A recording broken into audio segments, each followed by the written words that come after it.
welcome, stargazers. This is APM, your intrepid star guide. And this is another haunting episode of the Outlaw Astrology podcast.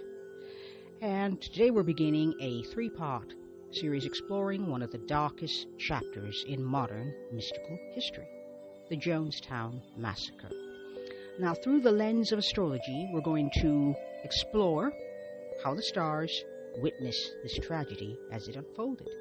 So, trigger alert, this episode and those following will contain brief descriptions of violence. If you are sensitive to this, please feel free to sit this one out.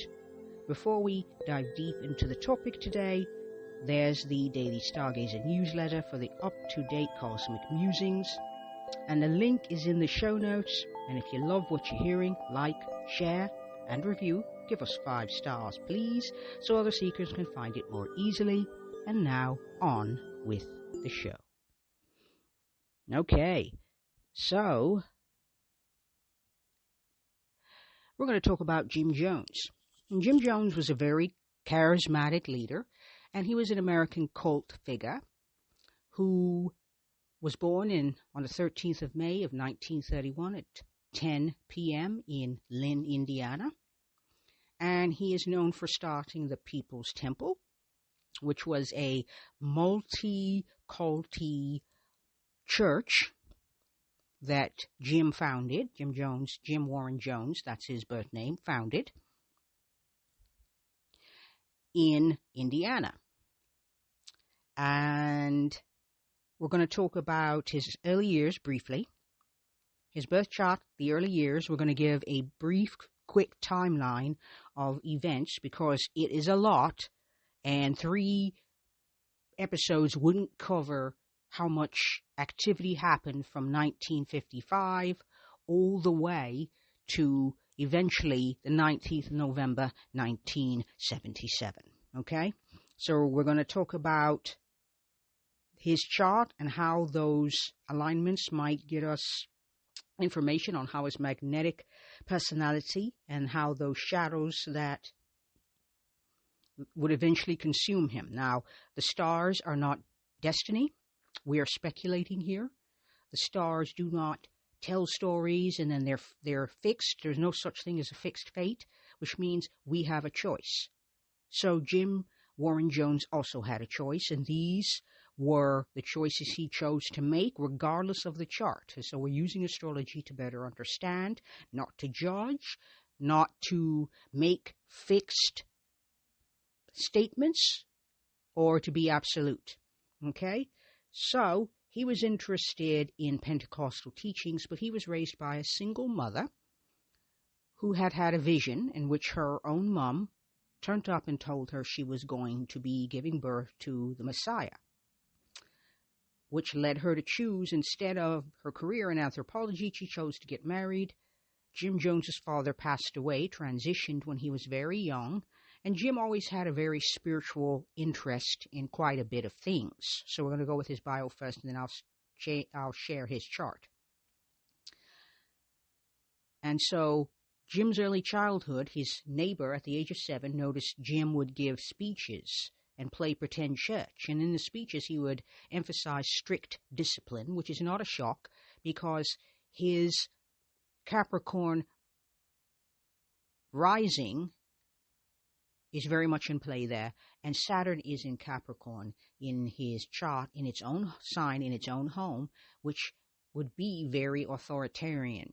The belief in traditions, the belief in probably traditional male-female roles would be highly emphasized in addition to strict discipline. And I say that because it's not necessarily that Capricorns like strict discipline. It's just that every sign of the zodiac, and all of us have all signs of the zodiac in our charts, that the light is there, but so too are the shadows. And so I would be looking at his Saturn at 23 degrees in his first house as someone who is probably not easy to get to know or get close to. And that strict discipline, well, that makes sense to me. Absolutely. because, Saturn, as I said, Saturn is about rules, it's about traditions, it's about sticking to it and being committed, and it's about having drive and ambition. And in the first house, traditionally in astrology, the first house is you. It is the door to your chart, and is the most you, because the ascendant changes sign every 2 to 3 hours, whereas other chart points stay in a sign for much longer. So we're looking for the most personal, and your ascendant is the most personal, followed by your moon, which would be the next personal point in the chart. His moon is at 12 degrees of Aries in his 4th house, which is out of orb for being in a square with his Saturn in the 1st house. But this moon tells me in Aries, it's not a comfortable placement. Okay? It is that he wants to go his own way. Autonomy is very important to him, being independent. He wouldn't want to be told what to do. The moon is essentially who you are on the inside. It's your inborn temperament, your essential self, and is also how you can nurture yourself the best. He would need a lot of independence in order to feel safe and to feel like he's going to get what he wants out of life. Now, he was called to be a preacher quite early, always felt the calling, which might have had something to do with his mother, who saw herself as holding to the vision by being a factory worker and being a single mom. She probably would have done as much as she could have to support his independence and to support his leanings toward autonomy, since he's going to be the Messiah. Okay? And his childhood heroes were Joseph Stalin and Vladimir Lenin, which shows me an interest in socialism. Now, to note, his north node is at 13 degrees alongside his moon, which tells me that he was born around the time of a lunar eclipse, because the moon is conjunct the nodes. And if you see the moon or the sun conjunct the nodes, it'll give you an ideal that there was eclipse. So it was a lunar eclipse, and that it could reveal hidden things, or it can, hide things, And so, boom, someone who is very independent and might have a bit of a temper that probably wouldn't be easily seen. This is a night chart. That means his sun is at the bottom of the chart in houses 1 through 6. His sun is in Taurus, in the latter degrees of Taurus. So, when I'm looking at socialism, I'm looking at his Uranus, which is in Aries, which is 4 degrees away from his north node and 5 degrees away from his moon. So it's very personal. So when you see an outer planet touching an inner planet, particularly the moon in a night chart, because the moon is the sect of light in a night chart, which means this Uranus is very important. This is someone who wants to go their own way and would feel a very strong predilection. His direction in life is to have autonomy, to break rules, and to not give a damn what anyone else thinks. And that Uranus wants to innovate and wants to create their own progressive society. That's very socialistic. Uranus would rule socialism. If in a book of rulerships, I would give Uranus rulership over socialism. So this makes sense to me. He ascended rather quickly in churches. Where would I find that in the chart? I would be looking at his MC. His MC, by the way, is in the latter degrees of Libra in the 10th. His north node is also co-present at 13 degrees. His MC is at 27 degrees, and it is in opposition to his Venus and his IC. Of course, the IC and MC are opposites. That's just how that is. But what is of note here is that his Venus is in Aries, which is in detriment, meaning that it is not comfortable. Venus wants to be pleasing. It wants to harmonize. It wants to get on with other people. But Venus at 21 degrees of Aries is fiery. It wants its own way. It's assertive. It knows what it knows. It wants what it wants. And that would be hidden from a lot of people because the MC is about what other people want from you, what they're expecting. And his is at 27 degrees. That's a 6-degree orb of opposition, but still in opposition because the planet that rules it, it's in a challenging aspect.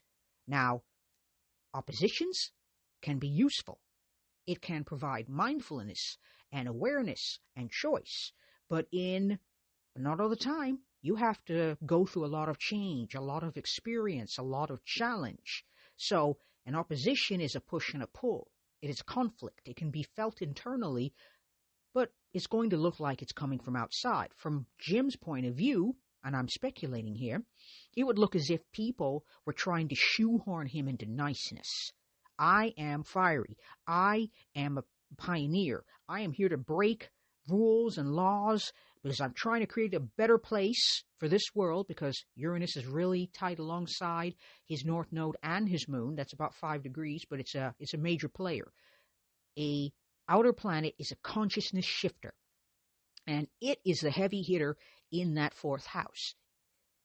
The moon is not shaping the expression of Uranus. Uranus is shaping the expression of the north node and the moon. That is how it always is. Outer planets are the heavy hitters when they touch inner planets. They move the expression. They shift the expression. They shape the expression of the inner planet towards what they are about. So he's about disrupting. He's mutative. He's progressive. That's socialism right there. And no, he doesn't want to play nice, but he can. It means that, yeah, there are times when he's going to be very assertive, very fiery, and very no, and other times when he's going to play very sweetly and very nicely with people. And he was also able to get on with the politicals of the time. He was able to talk to mayors and governors and vice presidential candidates and presidential candidates, congressmen, even a first lady, even a president he was friendly with.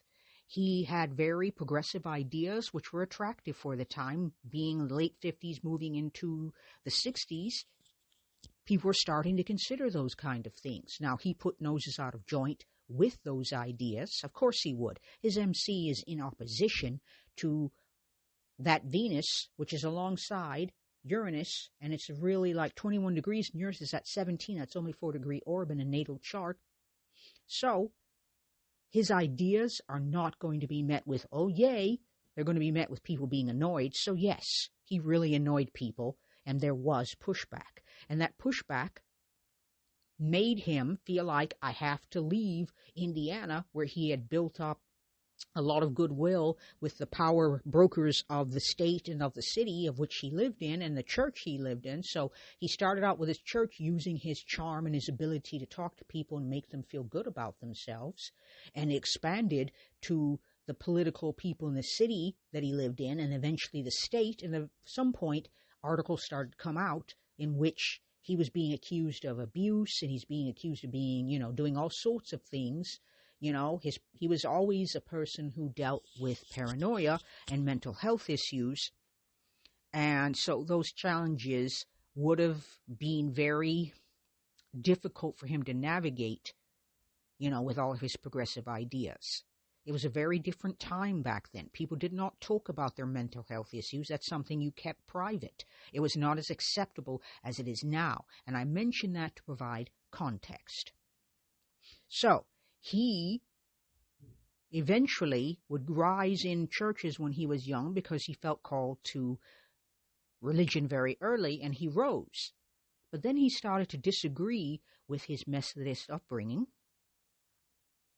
and that led him to question traditional church doctrine and values, so he decided to start his own church. That moon in Aries and that north node in Aries would have loved that. Autonomy, I can do my own thing and break ground, and blaze my own trail and innovate and be progressive. That Uranus at 17 degrees, and I value my autonomy. That's Venus, because Venus is also about your values too. And there we are.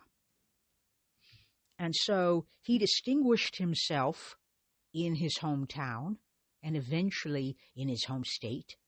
And eventually, because he felt uncomfortable with Indiana at that point, even, Indiana in the 50s and 60s, that's the middle West. That's the Midwest, and they're more conservative values. And so being progressive and being, multi-culti would not have thrived as well in that milieu. And Jones, given whatever his challenges were at the time, was not a dummy, and he thought, I need to go where I'm going to find more progressive people. So eventually, he felt the need to leave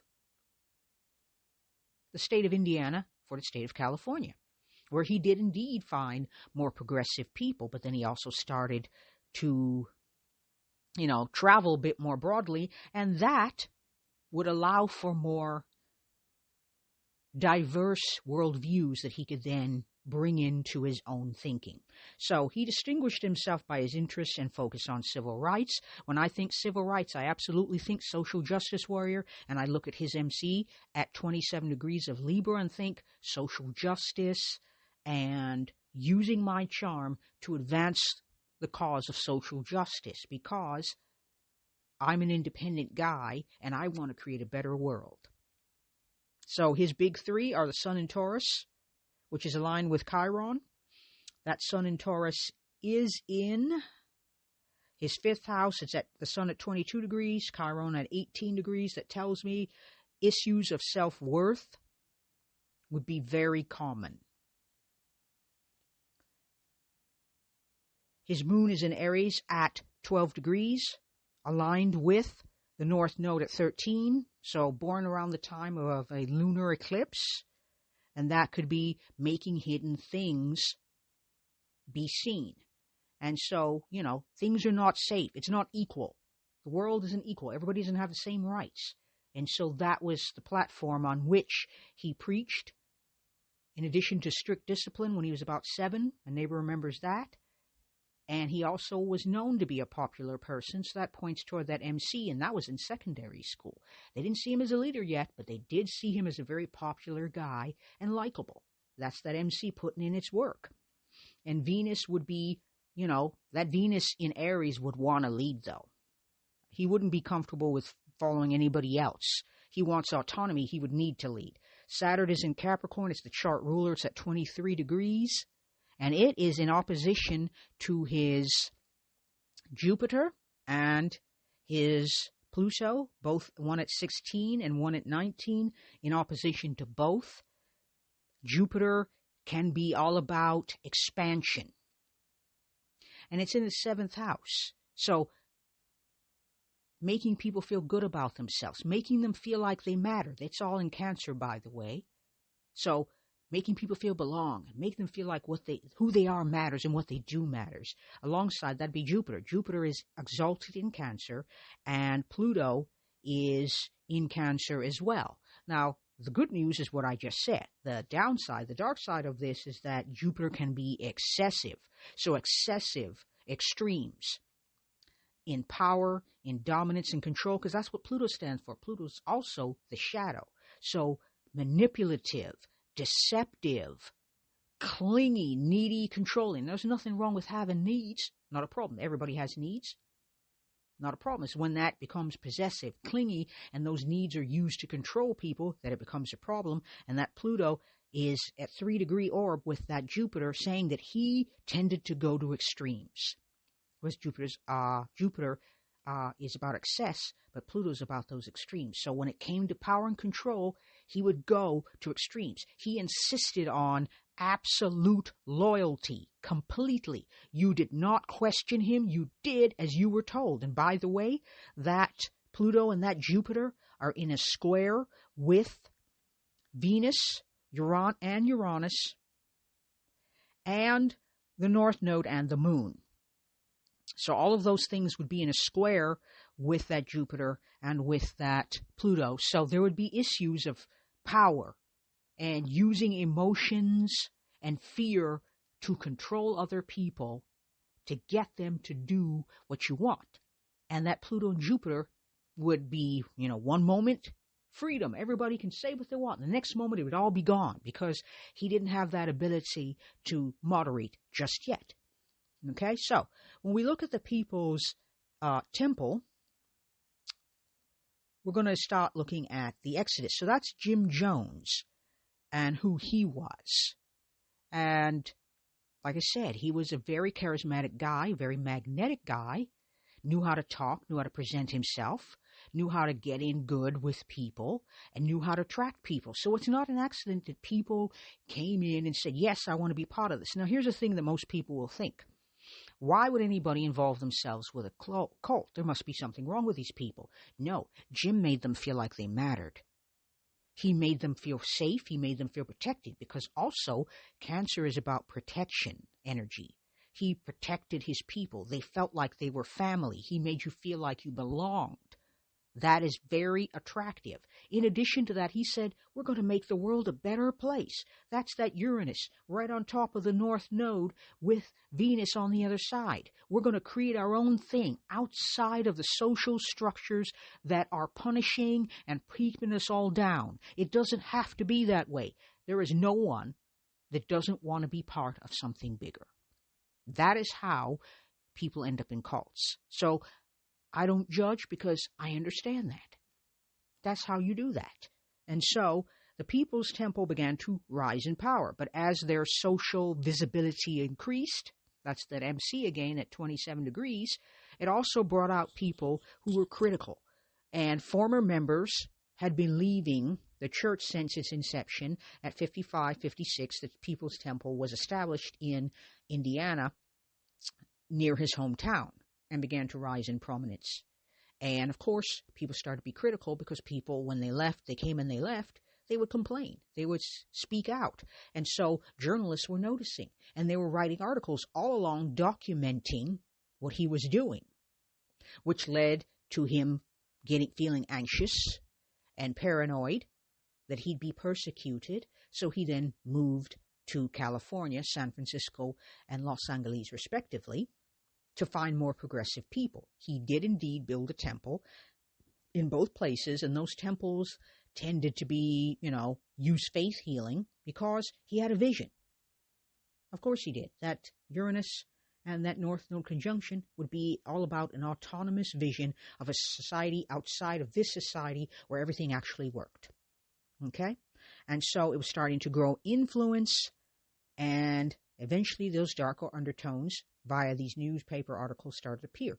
That same energy followed to San Francisco and Los Angeles. The journalists kept appearingly dogging him. He felt like they were following him, dogging him, and trying to ruin what he was trying to create. So the People's Temple was formed in Indianapolis, Indiana, about 1955. It was called Apostolic Socialism. Once again, that would be Uranus in its influence. And the persecution of communism at that time was an all-time high. He started in the time of McCarthyism, where people were being blackballed all over the place for having any socialist or communist leanings. And once again, he was a sympathizer to the ideals of Stalin and Lenin. Okay? He eventually started looking around in the 60s to, find a place where he could put his commune. He does leave the United States about the 60s to go to Brazil, because that was also the Cold War era, and he was frightened of nuclear annihilation, and he wanted his family to be safe. That's that Cancer energy. That's that Jupiter, very generous, protective, and that's that Pluto that would be manipulative and authoritarian, but yes, he would still want to protect his family. Okay?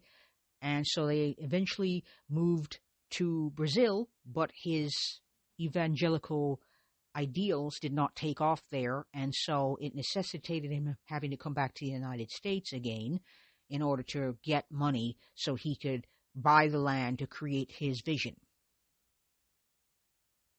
And so he eventually ended up in Redwood Valley. And by the 70s, he had strong branches in San Francisco and also in L.A. And that social activism got him appointed to the housing authority in San Francisco, and at least 75 by the mayor of San Francisco.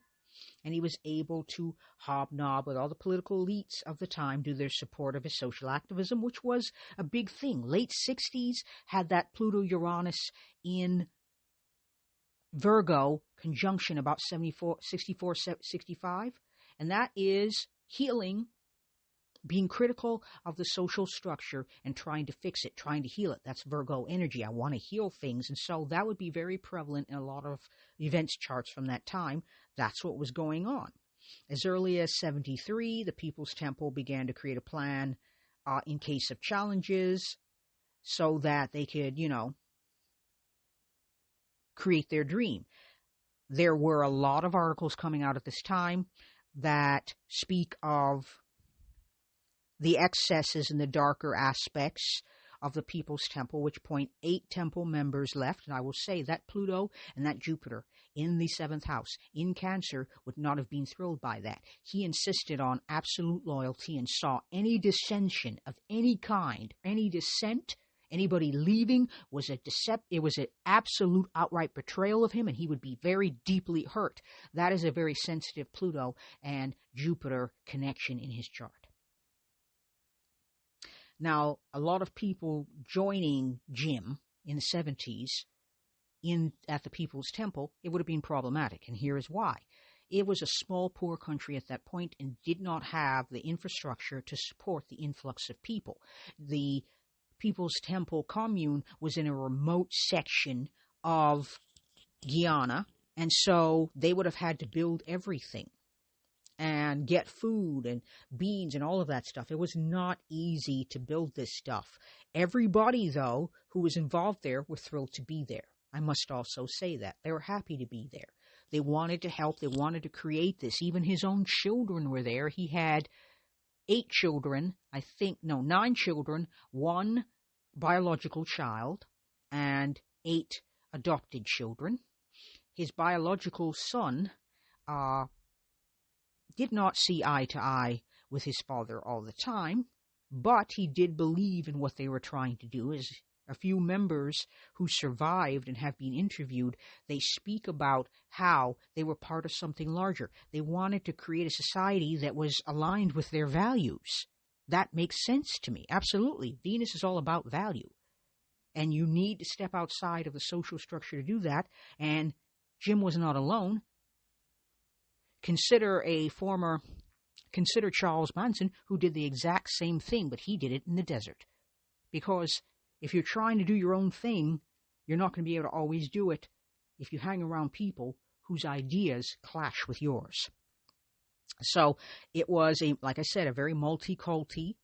People, he was able to go to Guyana and have a multi-culti commune because it was a small and independent country.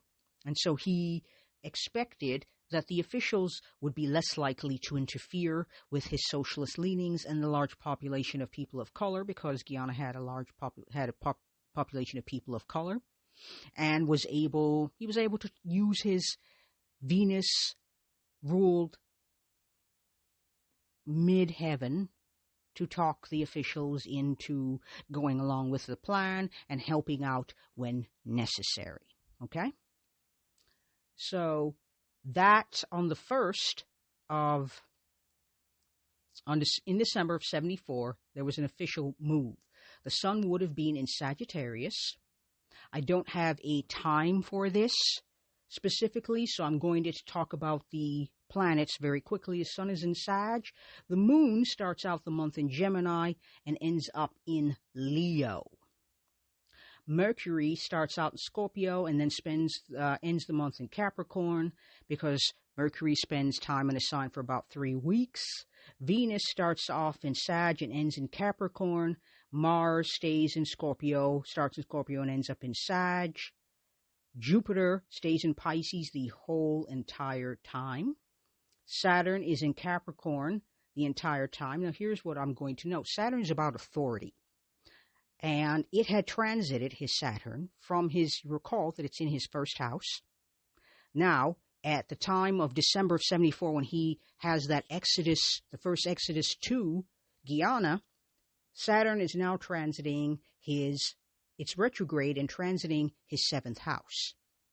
So a feeling of fatherly protection, a feeling of this is my family, I want to save them, I want to protect them, I want us to have a safe place where we can practice our own ideals in society and live in an aligned way. It was at 18 degrees starting off the month and concluded the month at 15, which means it would have been part of a conjunction with his natal Jupiter, which was exalted, and his natal Pluto, which was at 18 degrees. So we're at 16 and 18. This Saturn would have been retrograde and joining both, and would have been at 15 at some point because it's actually going backwards. That's the retrograde, and that's about self-reflection. Saturn, however, can have a good side and a bad side. The good side is protective, authority, being a dad. By the way, everybody in the People's Temple commune in Guyana referred to Jim Jones as either dad or father, just to give you an idea. And this RX energy in a natal chart it can be self-reflective, but it's also, I'm going to march to the beat of my own drum, and it does not always, because it's internalized, it's not easily affected by external events because people have to see behavior in order to affect that behavior, which means his motivations may not have been easily known. Now, his 4th house is ruled by Leo hanging out in the 8th house, and that's the house of transformation. And so it was very much about him. He was very proud and didn't like to admit a failure and didn't want to lose the family he created because he considered all those people his people. And since he had that pride and had that fire, Mars in Leo, and in a trine, which is supportive. It should be supportive, but it can also be an excess of energy. And since he has a lot of Aries energy, and it is supporting all of that moon all the way to Venus, that's a lot of energy. So it's in excess. So that is fiery, explosive, very enthusiastic, but also aggressive type of energy. Okay? And so that makes sense to me. His Chiron started out in Aries at 20 and ended up at 19. So it didn't move much. Also, it's retrograde. And so it was originally at 18 degrees in his chart, and it is conjunct the sun. So he would have issues of value and worth and self-esteem, which is why he might have felt like he needed to bolster other people's self-esteem. Now, that's also the house of pleasure, so he would be very pleasure-oriented, but people wouldn't ordinarily see it because 1 through 6 is hidden energy. You wouldn't ordinarily see it unless you knew him really well.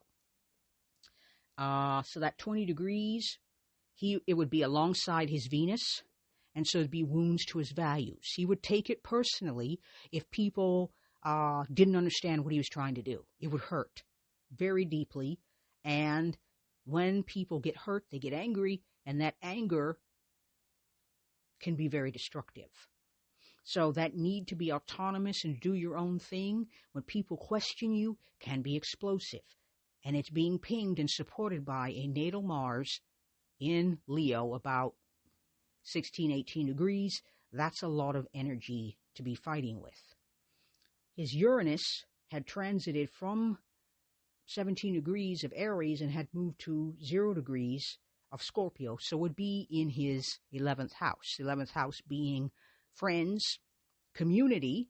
The community in Scorpio would have been very guarded, very paranoid, very mysterious. Nobody knew what the hell was going on most of the time because there was an inner circle. A very protective inner circle that knew what was going on to a degree. The Jim kept close, and anybody else who wasn't part of that circle didn't know what was going on. So it would have come off as very paranoid, very scary, and nothing was ever transparent. Information would be very tightly controlled. And so this is kind of the emotional environment in December of 74 at that exodus. Neptune was in Sagittarius and would have been hanging out in the ninth, let's see. It would be hidden in the 12th house. And so 12th house is also hidden things. But Neptune is about unconditional love. So initially, yes, but it's also about illusion. The illusion that everybody's accepted here. Everybody's accepted here. Everybody can be who they are. Yes, and also no. Maybe that's slightly more illusionary.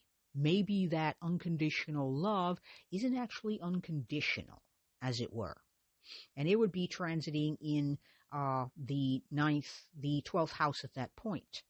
Pluto would be in Libra, so it would have been cozying up in his 10th house in his natal chart. It would have transited from the 7th house to the 10th house by 1974, when that first exodus happened and all the People's Temple people appeared in Guyana. And so Pluto, he would use his ability to talk, to harmonize, to relate, to manipulate people into doing what he wanted.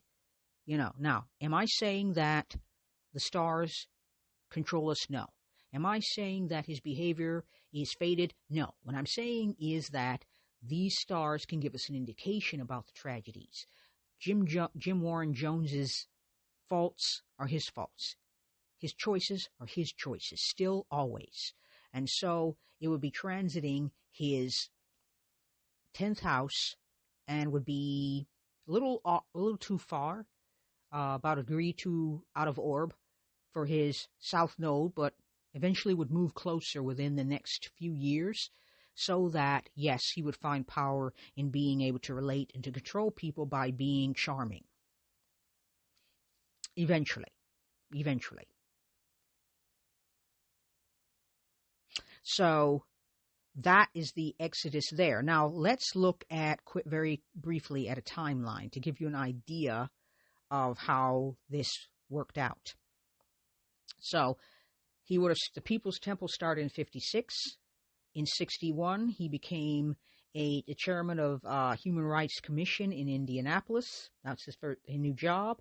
He changed residence and moved to Brazil in 62. In 1963, his first visit to Guyana would happen because he's trying to start a commune. The political, social pressure and media pressure was starting to get to him, so he started looking for a safe place. In 65, he moved the People's Temple to Northern California. By 71, he started one in LA and also started one in San Francisco. He began traveling again and led followers eventually as early as 74, but 77 they were all hanging out in Guyana, and about December of 74. Now, on the 1st of April, that is when the article came out that was a powder keg. It basically set everything off, and it started the tragic events that we all know and don't love happened. And that started on April 1st. So, the sun was in Aries, which means it is transiting Jim's 4th house. And it's hanging alongside his moon, and it's a 1-degree orb. And so the focus is going to be back on him, on his goals, what he wants to do with his vision, his destiny. Because that's what also a destiny you take part in, that is what the North Node also means. The moon would be transiting his 8th house, his 9th house, his 8th house, 9th house, 10th house, 11th house, 12th house, and would eventually go all the way back around by the end of the month. So it transited all of those houses and would have touched every last one of them. The moon moves very fast. Okay, so Mercury would have been in Aries at 26 degrees and right on top of his IC, and definitely the focus would be, I want to be free and I want to do what I want, and I'm going to break rules. And coming into that article, the article was not favorable. It said very nasty things about Jim. It made him very upset, and he was very paranoid and afraid that the government would send the military in, or that the Guianese would do it. And so he became very frightened. And so that's when guns and things of that nature started to become a thing. They even started to get cyanide from using a jeweler's license to, which is used to clean jewelry, was brought in for his plan because there was a plan. And he started conceiving of that plan. Venus was also in Aries. So consider that at least 3 planets, the Sun, the Moon at some point, Venus, and Mercury and Venus, were transiting his 4th house and his 5th house. The Mercury transited both the 4th and the 5th. His natal Mercury, by the way, is in Taurus. So he liked luxury, he liked pleasure, he liked fun, so sex would have been very important. But Venus is transiting Aries for on the 1st. And it was at 19 degrees, which means it was part of that big stellium of energy that was being supported by a Mars in Leo energy, which is, it would be excessive, it would be all about him and all about what he wanted and less about what other people wanted. Mars was in Pisces on the 1st, and it would be hanging out in the 3rd house.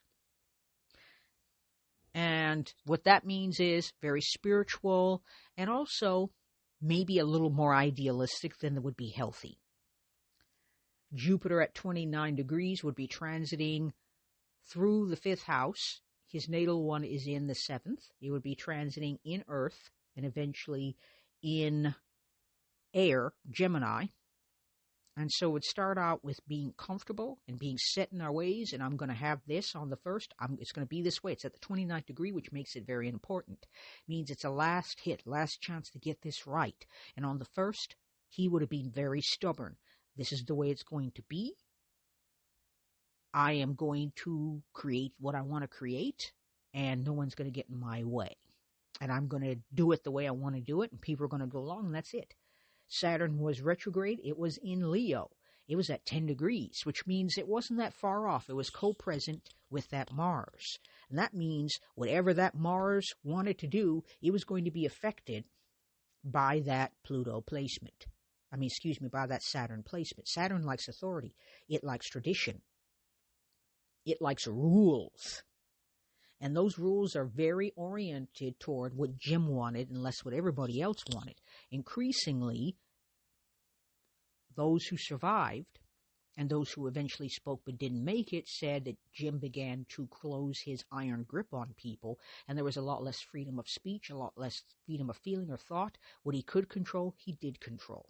Okay, and so Saturn would have been hanging out at 10 degrees, 2 minutes, and would have been coming alongside of that Leo Mars, which is at 16 degrees. So increasingly the focus would have been on what Jim wanted, because his natal 4th house is all in fire. And that means that trine can be supportive good, but it also can be supportive bad, meaning it picks up all of that fire energy and refocuses it as aggression. And it's in the 8th house, which is the house of death. Okay? And Taurus was at 77 degrees. At 0 degrees, so it just had entered into, and this is Chiron. So Chiron would be coming back towards its initial placement. It's at 0 degrees, re-entering the 5th house, and so he'd be definitely thinking about values and that wound, meaning, is what I want matter? Why is everybody attacking me? Why won't people just let me do my thing and leave me alone? That was the vibe. Uranus is doing its tour of the 11th house, and it's at 10 degrees on that 1st of April of 77. And that's disruptive. The community's being disruptive. It's being mutative. People are starting to question things. They don't know what they can trust. They don't know who they can trust, and neither does he. And there is a lot of misinformation flying around, and people are starting to get scared and paranoid.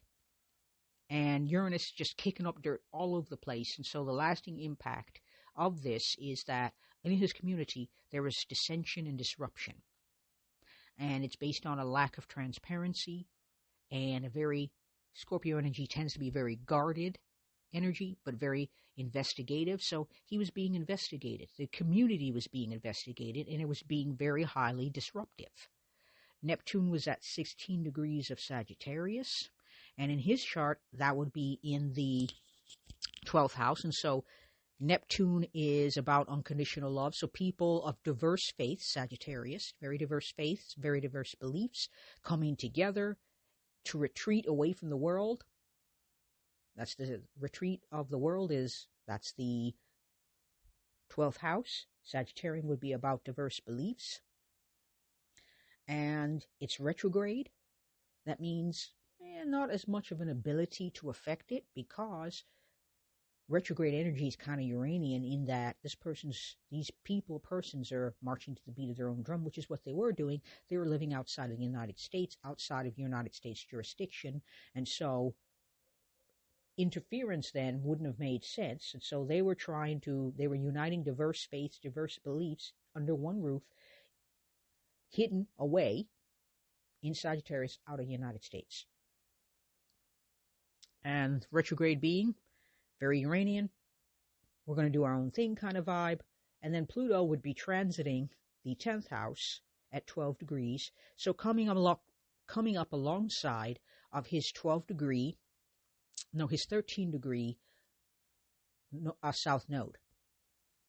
And that south node is it's at 12 degrees of Libra 52. It is also retrograde. So the motivations wouldn't have been obvious. Retrograde planets are internally expressed, meaning that they have the freedom to do whatever the hell they like in whatever way they like, because nobody knows what's going to happen. So on the 1st of April of 77, everything was very paranoid in the People's Temple commune.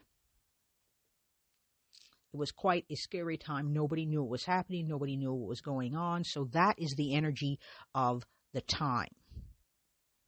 Now, the north node of the moon was at 24 degrees, 22 minutes, and the south node was at 24 degrees, 22 minutes of Aries. So what that basically means is that the nodes had flipped, and he was experiencing, at that point in time, a nodal opposition. A nodal opposition. That means that the north node was now not that far from his MC. His MC is at 27 degrees in his natal chart. This north node will be at 24. That's a 3-degree orb. And that basically means he would lean very heavily on his ability to charm, to speak, to relate to other people, to meet his objectives at that time, which was that this was all going to collapse, and everything that mattered to him, his family, his beliefs, his dream, was going to be taken away from outside forces, and he had to defend that dream, that vision, from those outside forces. So that south node was at 24 degrees of Aries. It'd be hanging about 3 degrees off his 21-degree Venus, and his IC, and so at that point, the focus was less on autonomy and more on what do I need to say, what do I need to do to get these people to leave my commune and leave my people, leave us in peace, let us do our thing without interference. Okay? So those were the stars on the day of the 1st of April, 1977, which is when that article came out in the newspaper accusing Jim Jones of all sorts of horrible things. Now, we have come to the end of this particular episode, so what we are going to do is come back next week, and we're going to pick up where we left off. We're going to talk about more of how this happened, how the stars can inform us on how tragedies occur. It is something to give us a shed of light into, to give us an opportunity to question how that could happen, but also give us a look into ourselves. Because no one starts out their life thinking, you know what, I'm going to be someone who harms other people. So it bears repeating that knowing your dark side is wise. Consider this, stargazers, that even the brightest stars can lead us astray if we follow them blindly. So, next episode, we're going to delve deeper into life in Jonestown. We're going to talk about the building tensions. And don't forget to follow us on Substack. We have the Daily Stargazer for exclusive cosmic content. You can also find us on Instagram at the Outlaw Astrology. And until then, keep your eyes on the stars and your feet on the ground. This is APM, and peace.